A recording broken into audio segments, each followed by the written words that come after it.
الله وبركاته، يعطيكم الصحة. صلى على رسول الله أفضل صلاة والسلام. اللهم صل وسلم. اليوم جيناكم من الحلقة الثانية.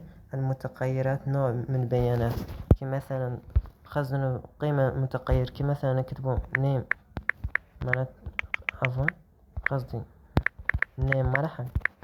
نيم بالفرنسية تسمى اسم، اوكي. خزنوا فيه قيمة كمثلا عمر، اوكي زين. نكتبوا مني برنت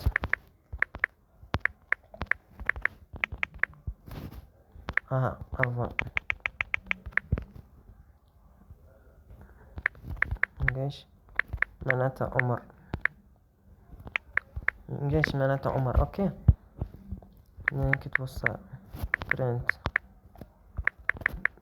لازم القيمة الخزنة لازم نطبقها مني، اوكي. بالطريقة، لأنك لازم السطر الأول لازم تكتبهم والسطر الثاني لازم تكتبهم.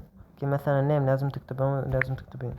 راح يطبع عنا شو يطبع عنا عمر 18 سنة، معناته عمري 18 سنة. شفتوا بقى؟ أهم شي لازم تعرفوا أن نيم تساوي تكتبوها بنفس الطريقة، مليون نقطتين وقوسين هما أهم شي. نحن خزنا اسم نيم متخزن، خزنا نيم نقرها عمر، وذي مثلا ليش معناته سنة عمره 18 سنة، وكتبنا برنت وتكتب نيم من ثم تكتب ماني. أهم شي تكتب السطر الأول، أوكي. يك نيم هوك لازم تكتب نقر برنت وتكتب عادي نقيش يطبع لك القيمة. شو طبعا شفتم؟ وصلنا لنهاية الفيديو. لا تنسوا الصلاة على النبي أفضل صلاة والسلام. لكن يوصلكم كل شي جيد، هذا عجبكم طريقة شرحي. والسلام عليكم ورحمة الله وبركاته، يعطيكم الصحة.